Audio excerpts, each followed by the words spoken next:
Okay, everyone. So, what we're going to do today is finish up the last chapter that we covered. That was chapter 11 on confidence intervals. And then we're going to do chapters 12 and 13. So, after today's lecture, you'll be able to do this homework. Homework 6 that's due Tuesday. All right, so let's go to, by the way, also, most of your grades are uploaded. Every homeworks 1 through 4 and all your bonus work is uploaded.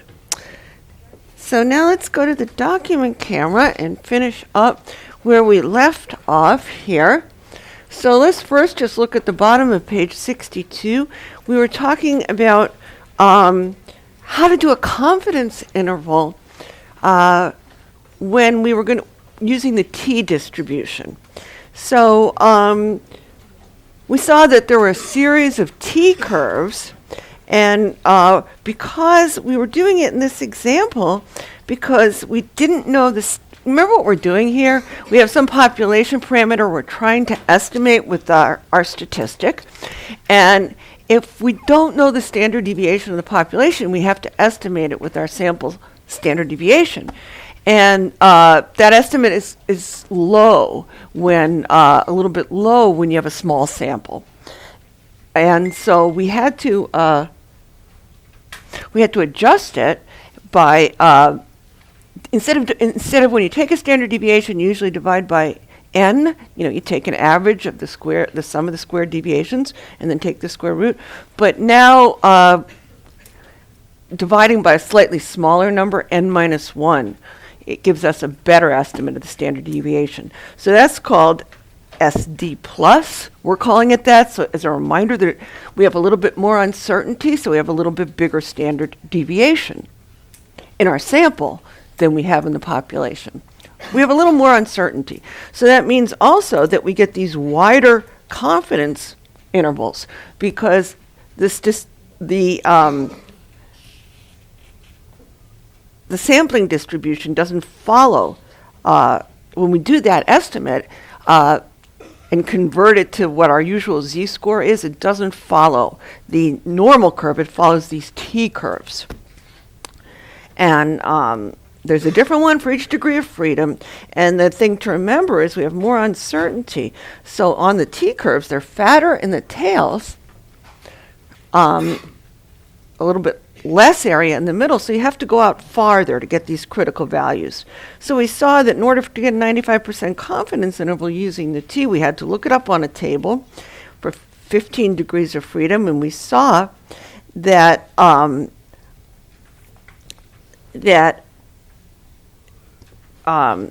critical value for 95% in the middle wasn't our usual 2. It was a little bit wider, so we got these wider confidence intervals. So that's where we left off, and we're going to continue with this idea, looking at the t distribution and also the z distribution when we do significance tests or hypothesis tests. That's what we're going to do today. But before we do that, we're just going to look at this last page we didn't do on page 65. And that was choosing how many people to poll. And this comes up all the time. People ask me this question all the time. People who are doing studies or involved in polling, they say, well, how many people should I poll to get, if I want a margin of error of about 5% or 4%, 3%? And I always ask them, you mean a 95% confidence interval? Is that what you want? Yeah, that's what is generally used. How many people should I poll? And so this is really, all this is doing basically is deciding whenever we make these estimates, right, we're making the sample estimate plus or minus some margin of error, which we said is the critical value, plus or minus this little margin of error right here. And so, or this one, what is it? What they want to know is usually you make some, some confidence interval, and you have a point estimate. So you're using your sample percent, just plus or minus, and it's usually this corresponds to some confidence you have, plus or minus some margin of error, which we said is what? The standard error that would give us a 68% confidence interval. If we want it more, we're going to have, it corresponds to those critical values on the, like a 95% confidence interval. This would correspond to 2. It just depends on how much confidence you want. The more confidence you want, the further out on that curve you have to go. So this right here, this margin of error right here, they want to know, well, what n should I use here? Because this standard error translates into, if it's for a percent, SD over the square root of n times 100% times 100 here, or if it's an average, this. Okay, so they want to know basically what n to use here. So, so this margin of error, I'll just abbreviate it as ME. If I solve for n here, and in the denominator, I get what? N equals Z star times the SD times 100 over the margin of error. That's the square root of n. I just solved, but if I'll square it. And so that's what we're talking about right here. And so basically, you just solve for n in that formula. Now, if it's a question where it's not a percent, like in our exams, we used to grade these exams by hand, and I had hundreds of exams, maybe 1,000 exams, and I was really curious, how many I would have to randomly pick out, randomly grade first to see what the average was going to be and how I was going to adjust it. So this came up a lot for if you want to estimate an average of instead of a percent of some population. So n would be equal to, when you solve for here, we're doing exactly the same thing, but then you'll get what? This is your margin of error for means. You're just going to get the same exact thing, except you don't have the 100 in here, right? Okay, so now clearly you have to have an idea of the standard deviation and what your confidence is, and then and what's your margin of error that they want, and then you just solve for n. So here's an example. So in a pre-election poll, in a close race, you might estimate how many people to poll to get, you want to know how many people you're going to have to poll to get like a 3% margin of error, a 2%, a 4%. This is the question. So we can just use this formula here. So we'll say our margin of error, this is what we're doing here. In this case, it will be 3%, is equal to, now this is a 95% that's wanted. Generally, that's what's wanted. So that's going to give you this right here, which is about 2. Now, what about the standard deviation? Well, it's a close race, and generally that's very common. So that tells you that the population percentage is going to be about 50-50. So this tells you the standard deviation is 0.5. And you should assume that that's going to give you the most conservative estimate, because that's the biggest the standard deviation can be in a 0-1 box. And so you want to do a conservative estimate. Remember, it ranges between 0 and 0.5. If it was 0, you wouldn't have to estimate anything. So that's generally what's used. So you should assume, unless otherwise, I'll write it here, assume SD is equal to 0.5 in these percent problems.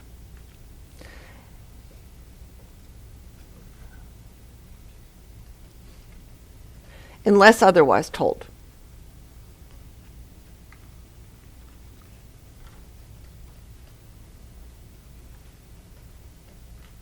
Okay, so we'll assume that's 0.5. So that's 0.5.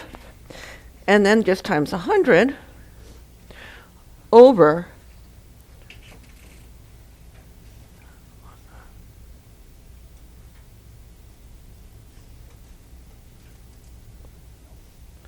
the margin of error. That's not the margin of error. This is what I'm doing, is n over the margin of error, which is what? What's our margin of error? 3. So we'll just put that over 3, and then we're going to square it. So that's super easy. So that's going to be what? 2 times 0.5 is 1. So all you have is 100 over 3 squared, right? Which is equal to about 33.3 squared. So that's equal to about 1,000. And this is why you often see polls of about 1,000 people randomly sampled from across the United States. About 1,000. Now, usually, if you're doing this estimate, since we're talking about people to poll, what people do is round up. So you would round up to 1,112. That would be your answer. Okay? So in general, what you're going to do in this case is do what? 100 over the margin of error. So for these two problems, let's do an iClicker. Like what if I ask for a 2% or a 4% or a 5% margin of error? Like if I asked for a 10% margin of error, you just go 100 divided by 10 is 10 squared, it's 100, right? So let's do an iClicker question. I'll just give you the one of these problems here. Let's look. So let's go here. Whoops. And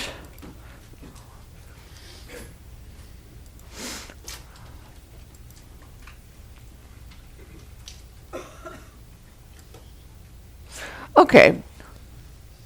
So you just want that 2% and the 2 in the denominator basically there. And I just want you to get to be able to do these in your head because it comes up a lot. And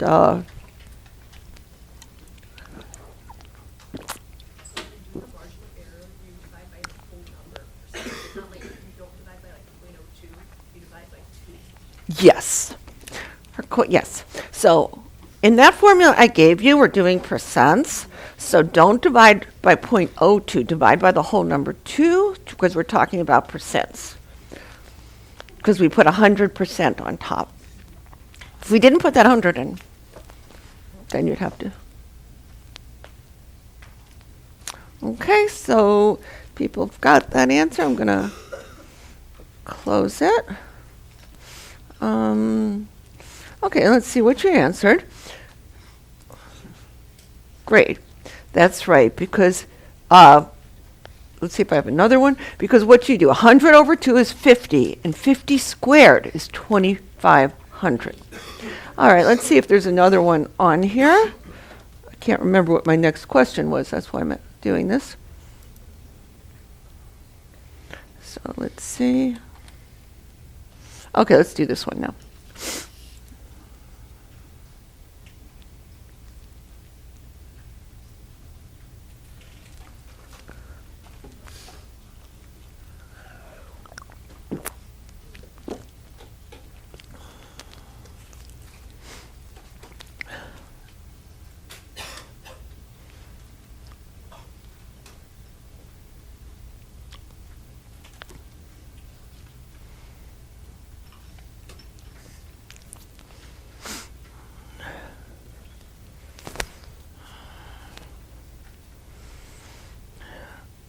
Does everybody have an answer now? Okay, I'll stop it. Okay, so it's just going to be 100, right? Let's see if you got that. Great. All right, so let's go to the back to the document camera. And we can look at what we did. So for this 2%, what did we do? We're just using this formula right here that basically n equals 100 over the margin of error squared. That's what it boiled down to. If we have a 95% confidence interval and the SD is 0.5. All right, so if it's, so for 2%, so n equals 100 over 2 squared. That was our 2%. This is this answer. Which is equal to 50 squared, which is equal to 2,500. When we put a 10 in there, we got 10 squared, which is 100. If we put a 5 in here, we'd have 20 squared, which is 400. Okay? If we were willing to accept 100% error, that means like crazy, 100, then we could sample one person. Do you see that the smaller the margin of error, you're going to have to sample more people because smaller margin of error means more accuracy. All right, now what about a 90% confidence interval? Well, with a 90% confidence interval, we're not going to be as sure, so we don't have to sample as many people as we did with the 3%. So let's think about it. So we're going to get, so here, instead of for 90% confidence interval, what's going to change? So n is equal to, instead of putting a 2 in here, this z star for 90% is going to be 1.65, because this is what it's going to look like. 90% confidence interval has 90% in the middle. And you'd look, I happen to know this, but it would be between negative 1.65 and positive 1.65. So you'd put a 1.65 in there. If it's still a close race, you still have the 0.5 here, right? Times 100, and then it would be over 3. And so what does that give you? That gives you 82.5 over 3 squared, which is 756.25, and we'd round up to 757. But this situation doesn't come up nearly as often as this one. And this one's so nice that you can do it in your head. And then let's just do the last example here. I don't think we have to keep doing these. Here it says, what if it was really less, 0.4? You'd put a 0.4 in here. I could do it quickly. So 95% confidence interval, and calculating right, and 3% margin of error, so the 3 is going to go in the denominator. 95%, you'll have a 2, so instead of this 0.5, we have a 0.4. So you can see the standard deviation is less right here, 0.4. That means you have less uncertainty, you have more certainty. You know, standard deviation measures how much your sample is going to bounce around. So you're not going to need as big a sample size. So if you did this, you get 711.1 as opposed to this one here, which everything was, the only difference here was the 0.4 versus the 0.5 here. That versus that. Okay, so any questions on that? I mean, this is just pretty easy, solving the formula. Okay, so here at the grading meeting, this is what I told you about. We pick a random sample of exams to grade to estimate what the class average will be. How big a sample do we need to get a margin of error of about 2 points? Like I'd like an average of about, I don't know, 84 or something like that is what I'm aiming for. So I want to see if it's my samples within 2 points of that. And so if I wanted to get 2 points, I'd have to sample quite a lot. What would I have to do? I'd say, okay, I'm using this. So n is equal to 2 times our standard deviation is usually about 10 for these exams. I'm estimating, right, over a margin of error of 2. So that would be 20 over 2 is 10 squared, so I'd need a sample of 100.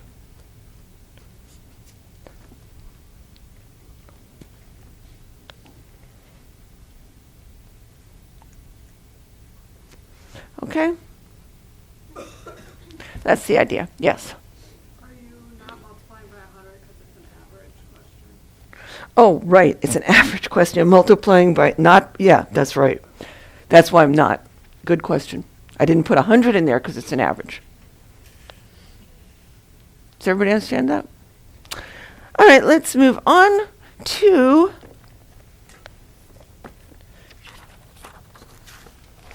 hypothesis testing, significance testing. That's the same as hypothesis testing. You'll often see it written this way. And these come up a lot. They're very similar to confidence intervals, but they're used when you want to make a decision about something, a yes-no decision. Like, does some treatment work? And you have to make a decision, not just an estimate with error bars around it. But it's extremely similar to confidence intervals. All right. So let's look at this. So the idea is what? So you use this significance test, hypothesis test. It's a test to determine whether some difference we observe is real, meaning just due to some particular cause, or just due to the luck of the draw. So for example, remember I think it was on the first day of, did we talk, when we were talking about designing a perfect experiment, didn't we talk about maybe testing out a smart drug in this class? And we said, okay, so let's say it was the end of so we want to know if this drug works. So we did this ideal experiment, and at the end of the class, now we can look at the end of the semester, we'll look at the results. And so half of you are randomly assigned to take the drug, and half of you are randomly assigned to take a placebo. So now we see some difference between the averages. Okay? So the question is, let's say there's one group got a 90, the other group got an 88. You care about that difference, but how can you tell whether that is just due to chance variation or not? Even if the drug was a dud, the two averages, just due to the luck of the draw, who was randomly assigned to one group or another, are going to vary. There's going to be some variation. So how can we tell, at what point can we decide whether this difference we see was not just due to random variation, that it was really due to the treatment working? How do we decide that? So this is what a significance test is used for. What you do is you assume that it was just the null hypothesis, the dull hypothesis, that it was a dud, that it was just due to chance variation. And then you do just what we've been doing. We say, if it was, how likely would it be that a random division would result in this big difference? So we would draw the sampling distribution of the difference, and match it, if we can, match it up to some known distribution like the normal curve, and then figure out how far out on the tail of a normal curve it is. And that would give us the likelihood that we'd see this just by chance. It's not always the normal curve. It could be the t distribution, chi-squared distribution, f distribution. There's lots of different distributions. We try to match it up to some known distribution. We compute some test statistic to match it up to a known distribution. So in this case, we're going to look at these one sample z tests right now and one sample t tests. So that's what I say here. Let's just, the language, so you have this null hypothesis. Think of it as the dull hypothesis. It's usually the hypothesis of no effect. Null, no effect. This is H naught, meaning no effect. It's the dull hypothesis. Like often it's the treatment didn't work. Just nothing's really going on. That what you see in your sample, what you see, the effect you see, is just due to the luck of the draw. Usually we want it to be due to something real, something interesting, which is the alternative hypothesis, which says what? That there's some other reason besides chance going on that explains our sample data. It's the hypothesis that the effect we see is real. What do I mean by that? Just due to some particular cause. I don't mean we know which cause, it's just, or that random chance is not real. It's just the effect we see is there for a reason. It's not just randomness.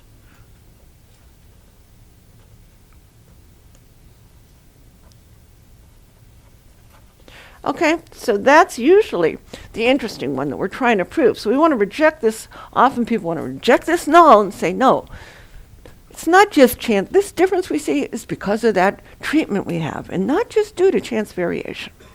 Yes, question? Yeah, when you're rejecting this null, well, we're going to assume this null. This is what's happening. So the question is like, what does it mean to reject the null? So first of all, it's an argument by contradiction. We assume this null, kind of like our legal system. We assume innocence. And so we collect evidence, and assuming the person's innocent. And then if that evidence is beyond, if it's beyond, at some point we say, hey, the evidence is beyond a reasonable doubt. There's such a small chance that if the guy was really innocent, that we'd see so much evidence, and then you reject the innocence and convict. It's very similar to that argument. So we argue by contradiction. We assume the null to be true, And we set up a probability model based on the null. If the null is true, then here's what our model looks like, and here's what random chance would look like. So we'll ask if the results we found were very surprising, if the sample was randomly drawn from that box. Okay? So then we have to pick what's called a test statistic, for which you'd expect the null and alternative to give different values, right? And, for example, the sample mean. And then you see if that test statistic is outside the range you'd find by random sampling. So how do you do that? Well,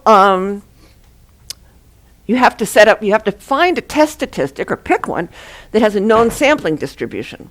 Like the sample mean follows, by the central limit theorem. If your sample size is big enough, we'll follow a normal curve. So that's what we're going to do. And we're going to say, check how likely, make a version of that test statistic, like a z-score, which with a known sampling distribution.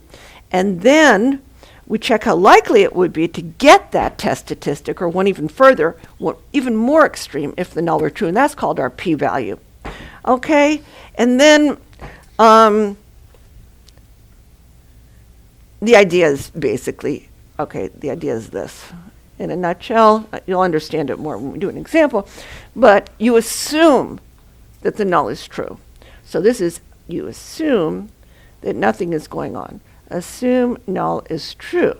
And then you say, when the null is true, and let's say I'm using that legal example, assume that defendant is innocent, all right? And then pretend we have some quantifiable measure of the innocence or guilt of this, that when he's innocent, we'd expect this measure that we have, this test statistic, to be about here. But if he's guilty, even when he's innocent, it could be way out here. It could be really, really far out here. Okay? But so we get some evidence. The guy's innocent, but then there were some eyewitnesses. He had a motive. He had blood on him, blah, blah, blah. Pretty soon we have DNA evidence. And then we're way out here.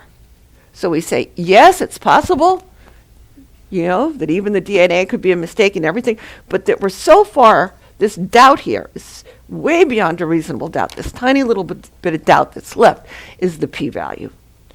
And so we say at some point, we don't have a cutoff for our legal system. It's just depends on the situation, gut level feel. We don't have a quantitative measure. We don't have a true probability model. But at some point, we'll just say, okay, this person is guilty because it's beyond a reasonable doubt. We never say we know for sure. So it's a nice analogy. And so what do? We reject his innocence if it's beyond some point. We reject the null and say that our data, this evidence is inconsistent with innocence. We're going to convict. So basically, this tiny little room here that we never know is like the innocent people who would get convicted, because this is assuming innocence. This is assuming nothing's going on. So this p-value is also known as a type 1 error.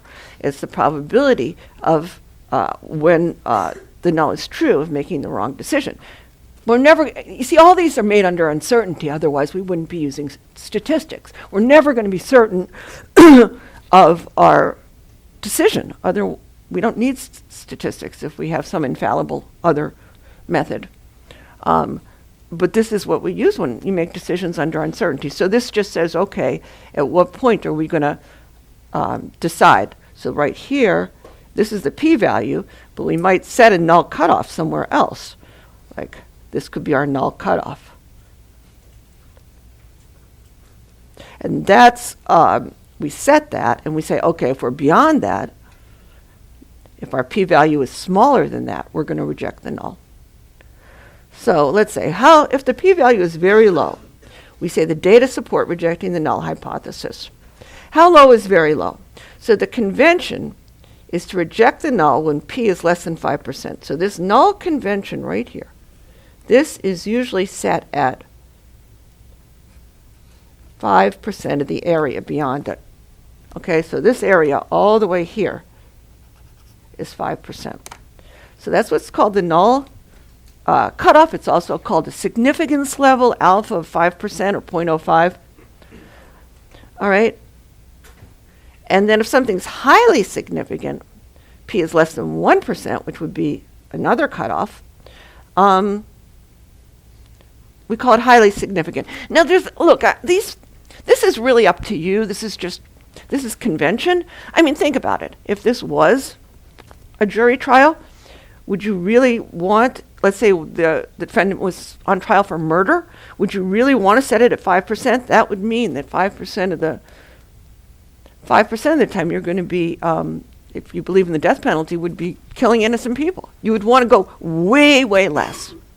If it's a traffic violation and you're in court for that, well then it's okay. I mean, you might want to set it at higher than 5%. Like 10% or something, because you want to protect people. It's not a big violation. It's just some fine, and you want to protect innocent people you want to catch. It's not such a bad mistake. You'd rather not let guilty people go than let innocent people. You don't worry about innocent people who might be caught, and they're innocent. Yes? I'm saying this is totally arbitrary. Do you see? Her question is, what if it's exactly 5%? What I'm saying is, this is not like a cliff where all of a sudden the evidence is here, and then all of a sudden, bingo, it's on the other side. That's not what we're doing here. This 5% is probably because we have 5 fingers. If we had 6 fingers, like my son has another one coming out of here, it would be 6%. We'd be in base 12. And seriously, why 5%? It's just a nice number. Has nothing to do with it's a convention. People want to make a decision. We're going to have to make a yes or no decision. So I don't want you to really, that's why I say there's no mathematical justification for it. It's just, we've decided this. Just like, look at your grades. We decided 90% is an A minus. So if you get an 89.99, some people just draw it, say, bing, but it's not it shouldn't be like that. I'd much rather report the actual grades. And you know that when you get really caught at one end of the low end of your grades. It's crazy that your grade is just reported.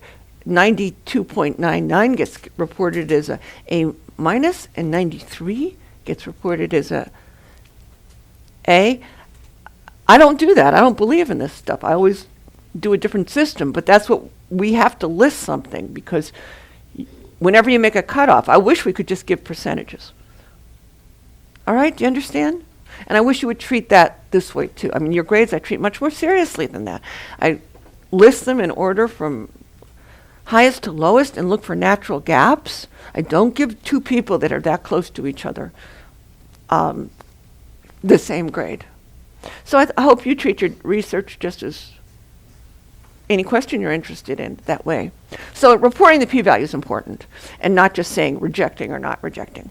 Okay? So now we can start. And so I'm going to start with a very simple example, and it was motivated by something that really happened to me. So back when I was teaching in the math department, I was teaching a huge calculus course, and it was divided up into sections. And the large lecture this was years ago, had about 1,000 students. And on a midterm exam, the class average of all 1,000 students was 70, with a standard deviation of 12. And I thought, we had this 8 o'clock section, and I thought ahead of time, just from past experience, that those 8 o'clock people that sign up are more serious students and would therefore have higher scores. So I wanted to test this. So this section has 36 students, and their average was 75. Okay, so is this difference, you'd expect 70, but you saw 75. Is that difference of 5 points big enough for me to reject this null that it was just due to chance variation? Right? The question is whether this 5-point difference is real, meaning whether it may mean because the students are serious, or the TA might have been better, or maybe simply due to chance variation. So let's think about what we're doing here. So this is an argument by contradiction. You say, suppose it's simply due to chance. How likely would it be to get this difference? So you have to formulate this null hypothesis, the dull hypothesis, and the alternative in terms of a probability model, right? So the idea is the null hypothesis, and you you assume the nulls. So this is the null box. So you have to picture a way what you mean why it's just due to chance variation. So this is how I pictured it. Okay, so I say the whole class, this represents the whole population, and the null box always does. Always is the whole population that you're sampling from. Had one score, all the student scores are in here. So there's 1,000 numbers in here, 1,000 tickets, and on one for every single student on the class, and on each is written what?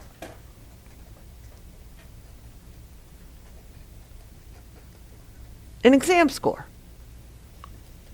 Now we know in this case, so I'm just going to call it mu, this is the population, that the population average is 70, and we know that the population standard deviation in this case, sigma, is 12. Where am I getting those from? I'm getting those because this right here is kind of an unusual situation. This right here is the whole population, and their average was 70, so that's what I'm saying mu is, and there's, because it refers to the population, and this is sigma, their standard deviation, because I know it here. Now, then I have this sample, so I'm randomly drawing. There's nothing special about these students. This isn't really the way they were picked, but this is what I'm saying. If it was just due to chance variation, you know that all the sections had different averages. They're not all going to have an average of exactly 70. So which one can, what am I talking about here? I'm saying, I'm pretending that if I randomly divided this into sections, and I randomly took n equals 36 students out of here, right? And it's going to be without replacement, randomly drawn without replacement, right? Because they're separate students.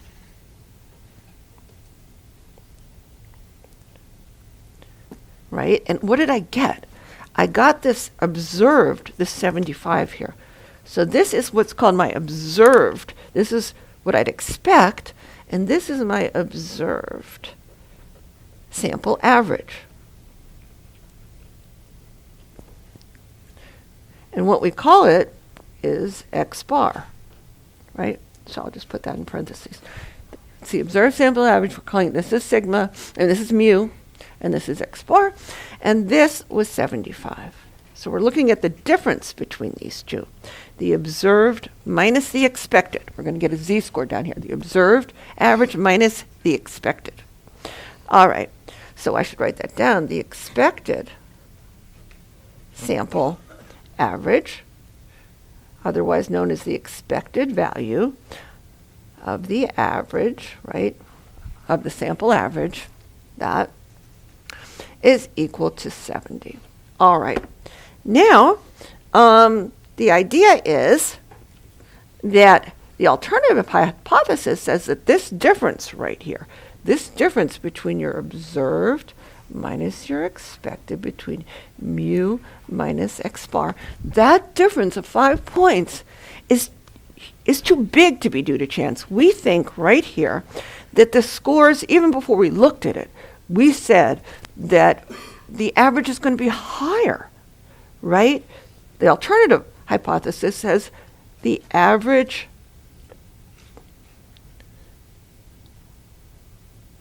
is higher, is bigger, because we think it's not random. We think that they're smarter, they're more serious students. Okay, and here we think that it's just due to the luck of the draw. Here we think the difference is too large. It's going to be too large to be explained by the luck of the draw. So that's the idea. So now we can say, how likely is it to draw from here, right? So our test statistic, this is our test statistic, because we know that the sampling distribution of, the observed minus of the sample sum, the sample average, and the sample sum is normally distributed. When sigma here is, all right, so We could assume this was normal, but I think this is a large enough sample, this 36. This really wasn't normal. So it's this 36 is a large enough sample that the central limit theorem can kick in. So we can use this. All right? We can use a z-score. So what should we do? So we're going to use this. So we have it. So our observed minus our expected. So that's just 75 minus 70. That, which is 5, we're wondering how big a difference is that? How big, maybe you should guess before you even do the statistic right here. How big a difference is that? Where do you think? This is what you're trying to figure out. Okay? So here's as a z-score before we actually do the z-score. And here it is as your average. What's your intuition say? So you'd expect 70. How weird do you think it is? Where do you think it would land on here? So what do you think the p-value is going to be? Do you think, oh, that's like around here, here, here, so we're going to get a fairly large? Or do you think the p-value is going to be really small? What do you think? Okay? Like, how big a difference is that? Just what your intuition tells. So let's do it as an eye clicker. I'm curious what you think. So we'll do it as an eye clicker. And let's just guess. Just use your intuition without doing the calculation.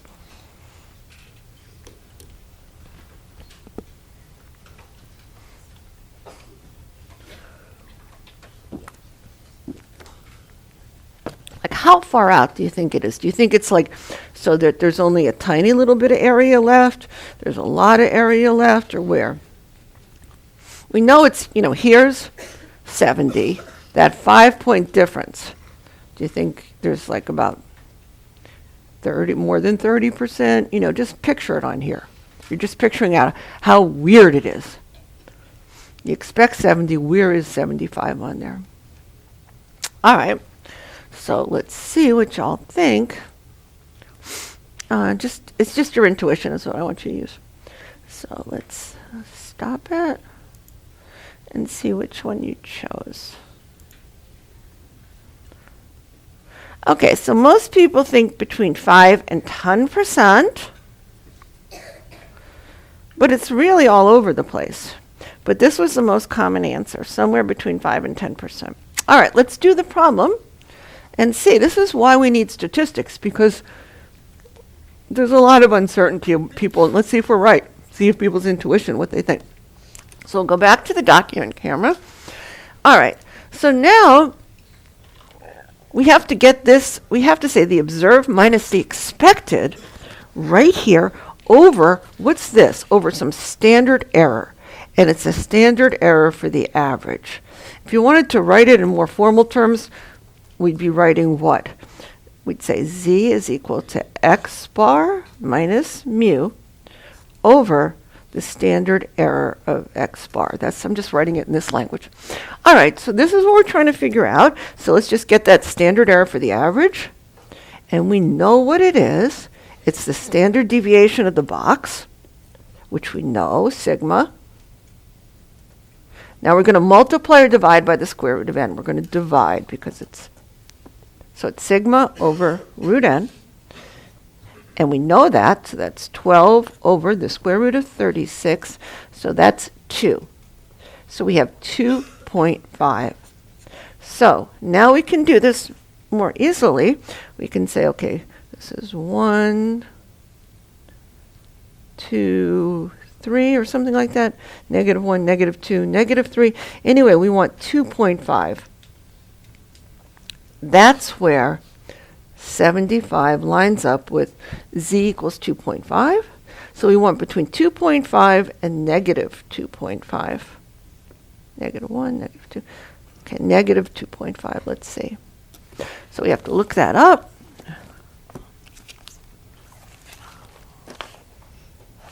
And it's 98.76. Wow. So that's 98.76. So this little bit of area right here, I didn't draw it very well, but this little bit of area right there is what? That is the p-value is equal to 100 minus 98.76 divided by 2. And that is equal to 0.67%. So it's less than 1%. Less than 1%. So what is that p-value? So we'll write it here. So p is equal to 0.67%. What is that? So your intuition thought it would be that it wouldn't be as rare event. That's very rare, and it's the probability. Think of it as this. The probability is less than 1% that we'd get a sample average greater than or equal to 75 or more extreme if the null was true, if it was just due to chance.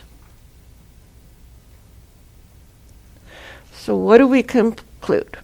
So that means that what? This is point 2, sorry. So what does that mean? That means that our p is less than 1%.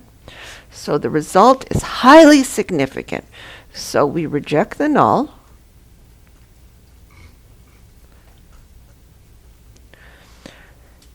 And what are we going to say? That there's very strong evidence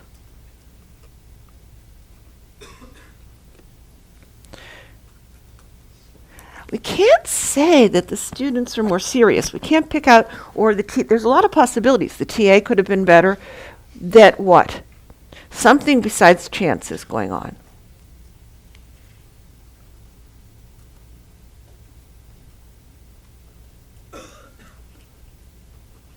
Maybe the students are more serious. Maybe the TA was better. But, I investigated this. And the TA was excellent, and so were the students. And it was consistent. They did it for every. So there was something different about that group. Any questions on that? Do you understand the idea? Okay. Now, this is a situation that you're not going to encounter that often where we actually know what's in the box. Much more likely, this is like we're going from the box to the sampling distribution, so what we're really testing here is the process. We still have we have a specified null box, but we know what's inside here, and we're saying whether this process whether this result we saw could be due to chance. It's often this does come up, but what comes up more often is we don't know what's in the box. So let's do an example like that. Like this one is much more common. All right. So suppose a large university claims that the average ACT score of their incoming freshman class is 30. Okay? But we think the university might be lying and inflating their average. So to test the university's claim, we take a simple random sample of 50 students. So this is N, this is our sample. And this is our whole population, all the whole freshman class. So this is the population. And right? And so this right here is the population average. So that's mu right here. And to test the university's claim, we take a random sample and find their average. So that's our X bar. Okay? Now let's think about it. So the universe, in terms of a null box, the university, our null is, so here's our null box. And remember, it represents the whole population. So we have the whole population, and this is a very, very typical example where some claim is made about a population. So instead of, remember with confidence intervals, we're just estimating an unknown population parameter. Here we're seeing if some claim somebody makes about the population is consistent with some evidence. So the claim is that mu is 30, and we're assuming the null. So we assume this to be true. And he didn't make a claim about the standard deviation. And usually this is a very typical case. So you're going to see this a lot. So what's in here, there's thousands of tickets. We don't really need this number, do we? Because we never use it. This is large N. And on each is written an ACT score. I mean, if we wanted to be completely more accurate, we would use that and use a correction factor. But usually it's so close to 1 that we don't bother. All right, so now what's our null and our... So the null is usually written as a claim about a population parameter. So the null says that mu, and it's a specific claim, that it's equal to 30. And the alternative is saying, no, we think it's higher. And it's, a whole range of values that could be higher. That's similar to what we did here. But here we knew the null box, and we were testing this process of whether it was random. Here we're testing this claim about a population parameter. Okay, so here we say what? That no, the alternative is a different idea about what's inside there. That mu is not 30. That mu is what? You could have a two-sided, one-sided. In this case, what is it? We think it's less because they think the university is inflating their average. So we think it's really less. So our alternative is directional, like it was last time. You can have your alternative be less, greater than, or not equal to, depending on the situation. All right, so that's what we have. And then we do the same thing. We draw from here how many times? So our n is you draw from here. We take tickets out, and we draw a sample. N is equal to what? 50. That's coming from here. And again, it's without replacement, so you have to just consider 50 is a small part of these thousands, so you don't really have to worry about it. If we were trying 50 out of 200, we would have to use the correction factor. Okay. And then what did we get? And we got this observed sample average. Observed sample average equal to 29.1. And our expected sample average, our expected value for it, is going to be what? 30. So now the question is this difference... So now we're going to compute a z, or a... Now why are we doing a z here? What should we do? I asked you to compute a z. Could we use a t? Z or t? Let's think about it. Now, we have an unknown sigma. That's our first condition for using the t. So let's go to our chart. Let's just see what we should do. All right, so we're on this side, so we could use a t. Before we couldn't. So now, this is on page 74. So here we are. We have the unknown sigma. So now we go down here. Our sample is great. For the purposes of this class, our sample is greater than 25, so we can use a z or t. If you're this is, in general, what would you do when you're on this side? People, you first ask, well, it says use z or t. Probably they'd ask you to use a t, just because people like to use the t, and it has a closed form solution, so computers can do it really easily. But here in class, I want you to understand stuff. We're using our brains, not a computer, and it's harder to do it. And so we can use a z because why? Because of the central limit theorem. That's the reason that t is robust when there's a big sample, because of the central limit theorem. But that's because the same reason here, because of central limit theorem. All right, now if it was small, we'd have to know that the ACTs in the population were normal. That's true in the whole population, but not necessarily true at that university. In fact, it's pretty sure not to be true. So we're here. Okay, so we can use either. Let's use the z. It's just easier for us. Okay, so you can use either.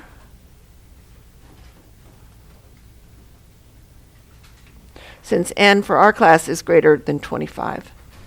Okay. I guess it's greater than 25.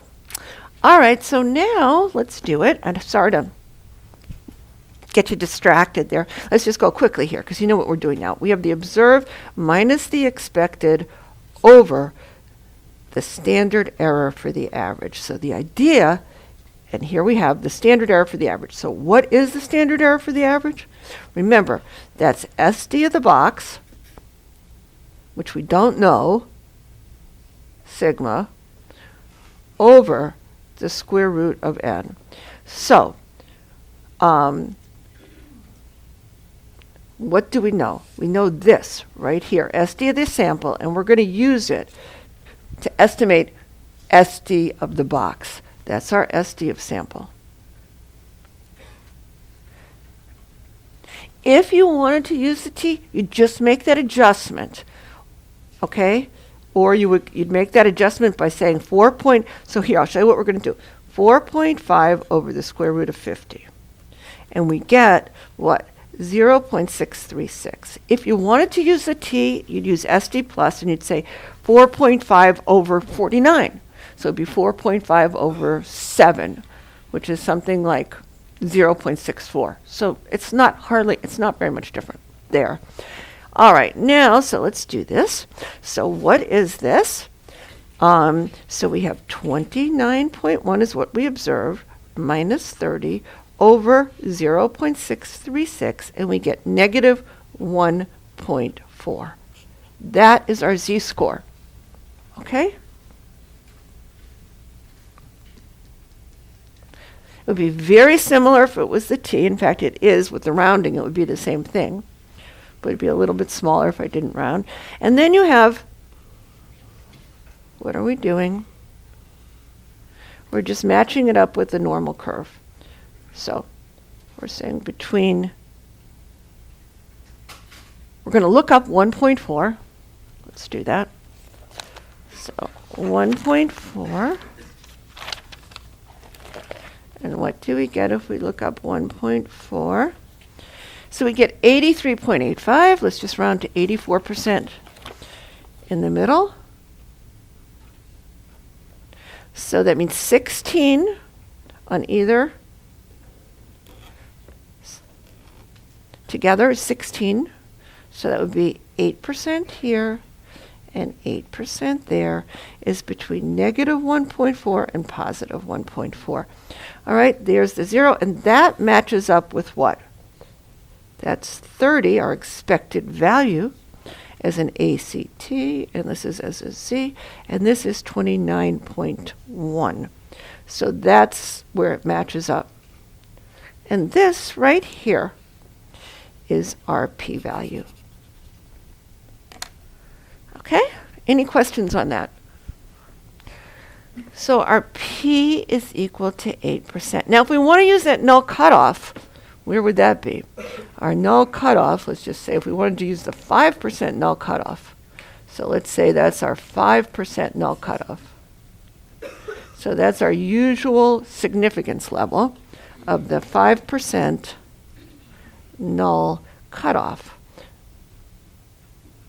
Do you see, if we're doing our reasonable doubt, we still have some reasonable doubt. It's not beyond the reasonable doubt. We're right here, and we didn't reach. This is our decision maker. And we say if we're beyond that, then it's no longer a reason, it's just a little bit of doubt, and we'd convict, right? But no, it's still consistent with this null hypothesis. We're over on this side of the decision maker. All right? So what do we say? So I'll write it down here. What do you conclude? So using the 5% cutoff,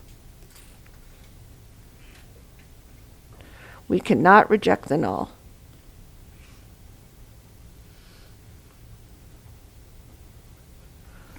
Because the p is greater than 5%. P of 8% is greater than 5%. That's all we're saying. So we conclude, what do we conclude? We don't conclude that, we don't know that, we conclude that I'll write it down. We didn't say we proved that this is right, that the true average of the population is 30, but we conclude that our data is consistent with that, is consistent with the null.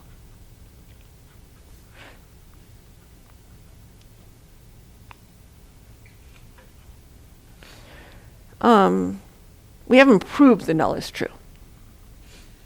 I mean, it's close to it. We might want to do it again, you know.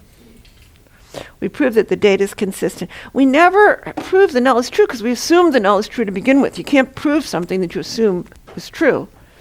This happens, anywhere on this curve happens when the null is true, so you can't prove the null is true.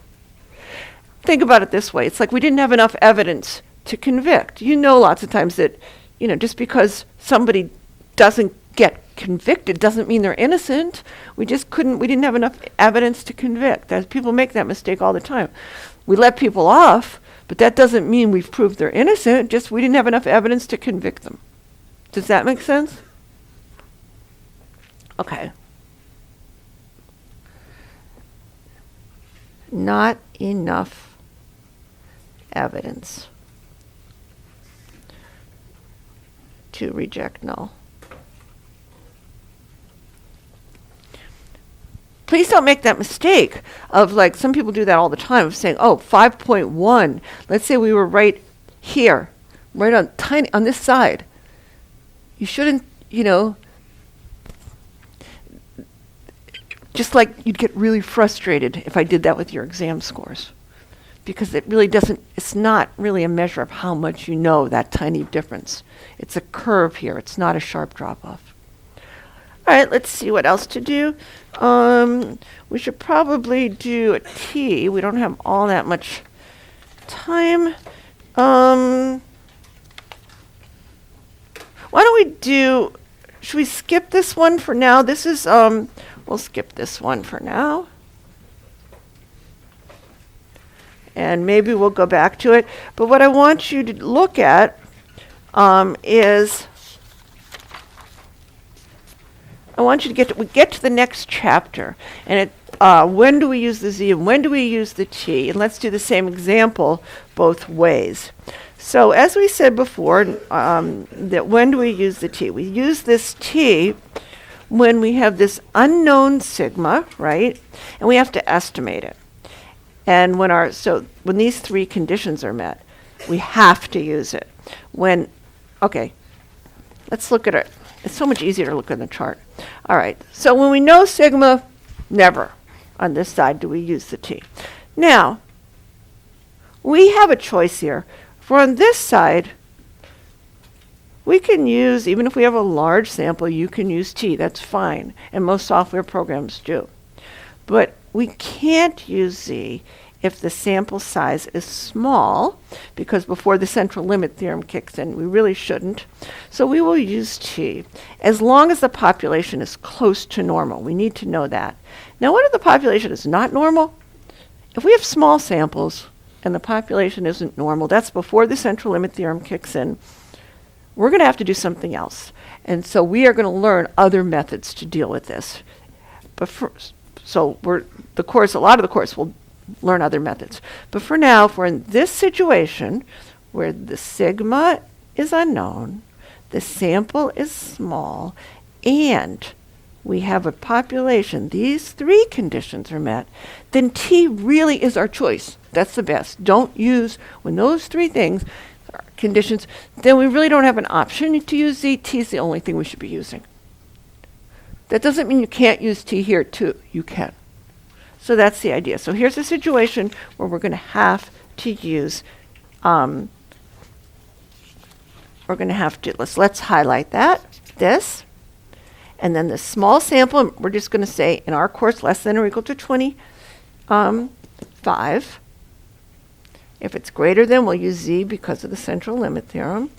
Now, and then this. If the sample is small, this is our third one. So we have 1, 2, and 3. All right, so when we're in this situation, what are we going to do? We're going to use this SD plus. Oh, here's the relationship between, okay, so what's the difference between the two of them? SD and SD plus, you can see it right here. And that's also true of S, the standard error for the average.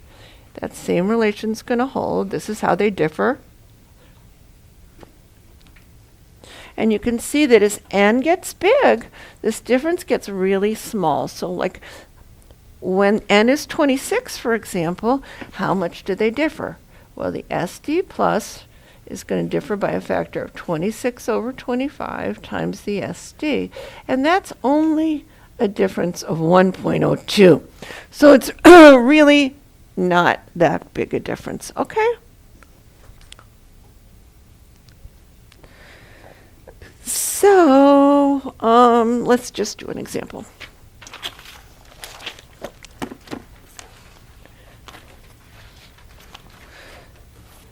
So we're going to do the same example we did before about the class. The difference between 70 and 75, right? That difference. But now we only have n equals 16, and we have n, and we don't know, we have an unknown right here. This is the standard deviation of the sample. So we're in this situation. Let me draw the box so you can see the difference. We still have the 1,000 students in here. That's the same. But here we still have that. But our n is 16. Okay? So n is equal to 16 instead of 36. And in this case, I'm saying that sigma is unknown. So I'm making it different than the other example. So n is equal to 16 and n. We have the same, we'll say we have the same, no, okay, formulate, it's the same null and alternative as before. What was it, page 68? Yeah. It's the same as that, as on page 68, so we don't have to write it again. So what are we doing here?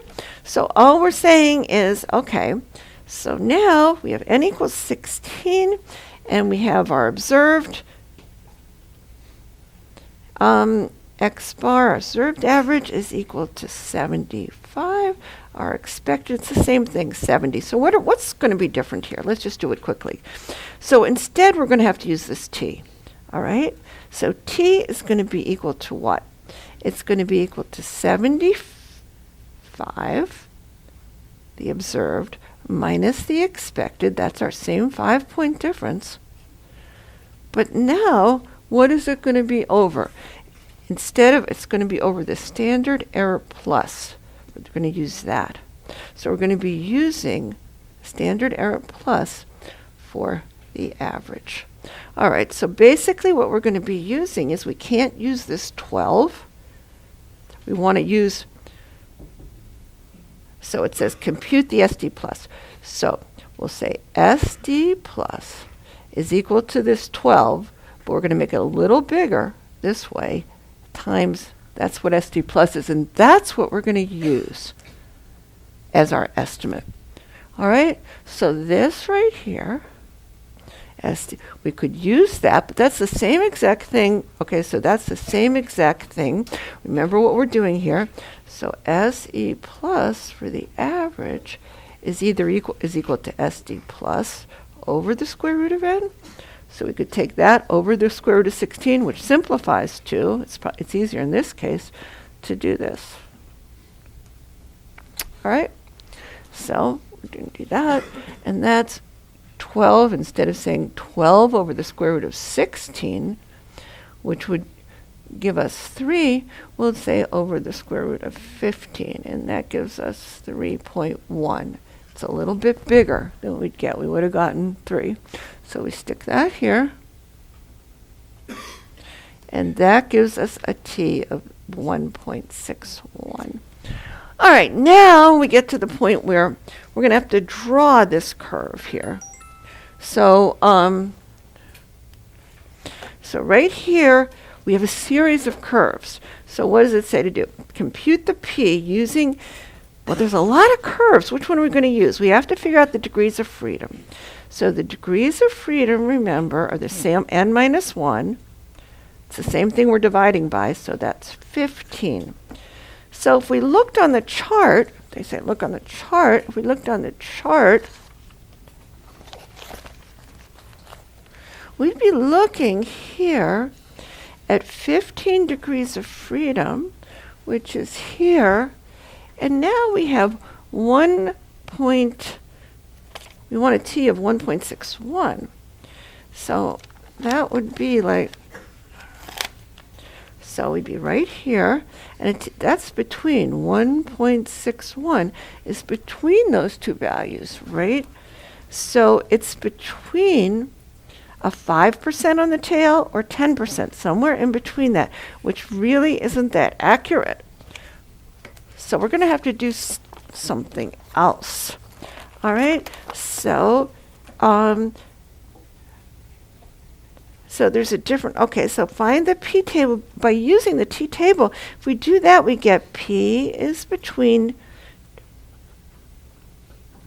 5% and 10%. But let's do instead, let's use a more accurate way of doing it, p-value calculator on our website. And it's going to give us this t-curve, and it'll give us much better accuracy.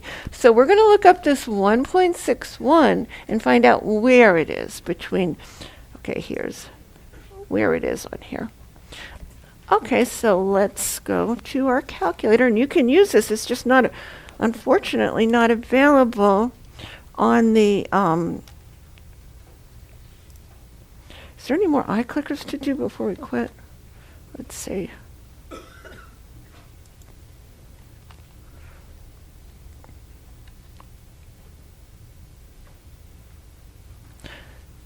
We don't really have, do you know the answer to this? Let's just do this one. I just want to get something here on to make sure people are sorry. And then we'll just do this. Well, we just do it really quickly. I'm just giving up to 15 seconds getting in there, and then we can quit. Okay. So how many people are left after 15 seconds? Okay. So we'll stop that. And do you want to see the results? Okay. All right, now let's get rid of this. And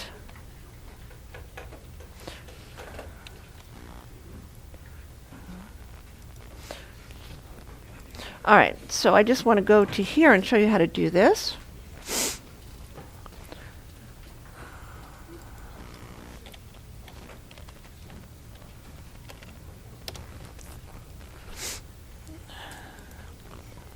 All right, so here we have our p-value calculator, and we want the t-distribution with 1.61, degrees of freedom, 15. And our t-value is 1.61. And now what do we want? We just want this on here we want the right-hand tail, right? The right tail. So what does that give us? Right here. So the right tail gives us a p-value of 10 point, is that right? T-value. Compute the left tail would be that. The right tail gives us, I'm surprised. I thought it would be between 5 and 10. What am I doing wrong? 15 degrees of freedom. Oh, here, right tail is here, right here. It's 6.412%. Yes. So this is right. It's 6.412%. So that's 6% right there. Between 5 and 10. Okay, great. So let's write that down. So let's go back to the document camera. And what we got was this right here. That's 1.61. That was our t. And this is 6.4%. Now, we didn't quite get out to the cutoff of 5%. That's our 5% cutoff. So we say we can't reject the null. P is greater than the 5% cutoff. It's 6.4%. So cannot reject the null. We don't have enough evidence. We don't have enough evidence to say something besides chance is going on. We have a lot of uncertainty. We had a sample of only 16. Does that make sense? All right, I think we finished this, and we're just going to skip that example on the one sample, and we'll start here next time.